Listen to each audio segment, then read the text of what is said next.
불법 녹음을 계속한다거나 지속적으로 미행을 한다거나 부정행위를 자백하라고 인정하라고 강요를 한다거나.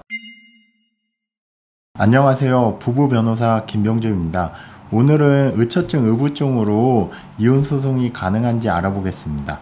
단순히 배우자가 부정행위를 의심한다고 의처증 의부증으로 보고 이혼 소송이 가능하진 않고요. 기본적으로는 부정행위를 의심하는 정도가 상당히 심해야 되고, 만약에 부정행위 의심할 만한 사정이 있는데 그걸 의심했다고 이혼 사유가 되진 않습니다.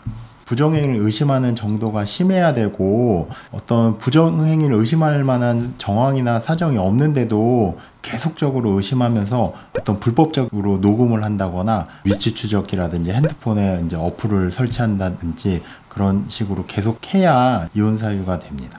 그래서 만약에 배우자가 부정행위를 의심할 때에는 의심하는 이유에 대해서 조금 대화를 해가지고 좀 의혹을 해소해주고 대화를 해서 의심을 풀어주는 것도 필요할 수 있습니다. 보통 의처증 의부증이라고 하면은 부정행위가 없는데도 대화를 하고 합리적으로 설명을 해도 그 사람이 그런 부분 전혀 듣지 않고 계속적으로 의심하고 미행을 한다든지 흥신소를 붙여가지고 계속 사생활을 심각하게 침해하기 때문에 이런 경우에는 이혼 사유가 됩니다. 특별히 부정행위 의심 징후가 없는데 배우자의 가방에 녹음기를 설치한다거나 차량에 녹음기나 위치 추적기 설치하고 핸드폰을 계속 지속적으로 몰래 들여다보고 이메일이나 클라우드 계정을 감시하고 조금만 늦게 들어와도 전화 통화를 계속하고 그런 식으로 과도한 의심하고 부정행위를 오랫동안 의심하는 경우에는 의처증 의부증으로 혼인관계가 파탄됐다고 봐서 이혼 사유가 될 수 있습니다.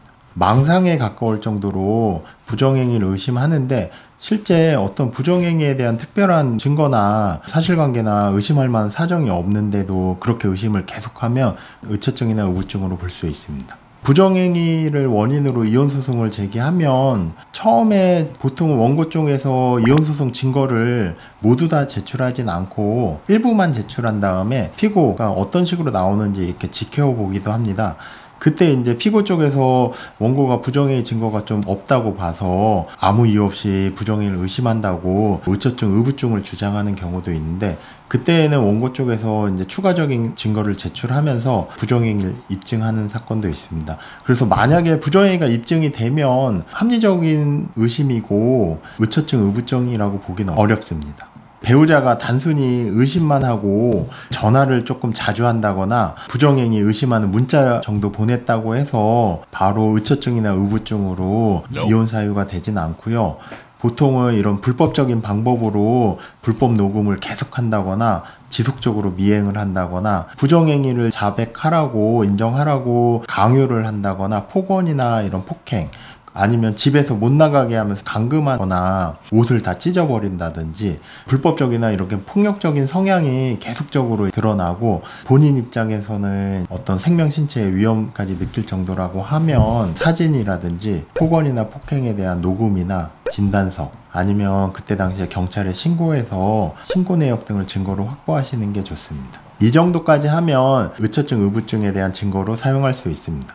정도가 심한 의처증 의부증이고 폭행이나 폭언 등 부당한 대우가 있다고 하면 위자료 액수는 1,000만원에서 2,000만원 정도 나올 수 있습니다.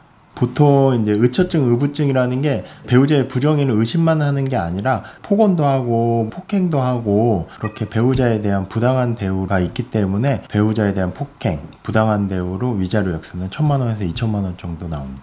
배우자의 과도한 의심으로 사생활이 심각하게 침해되고 생명신체의 위험을 느낄 때에는 증거를 수집하셔가지고 변호사의 상담을 받으셔야 합니다. 그러면 과도한 의처증이나 의부증으로 혼인관계 파탄의 유책이 상대방에게 있다는 주장을 변호사가 하게 됩니다. 보통은 이렇게 과도한 의심이나 의처증 의부증에 대한 증거를 가지고 오시면 변호사가 그 증거를 가지고 소송에서 승소 가능성이 있는지 판단을 하게 됩니다. 오늘은 의처증 의부증이 이혼 사유가 되는지에 대해 알아보았습니다. 더 궁금하신 사항은 사무실로 전화 주시면 답변 드리겠습니다.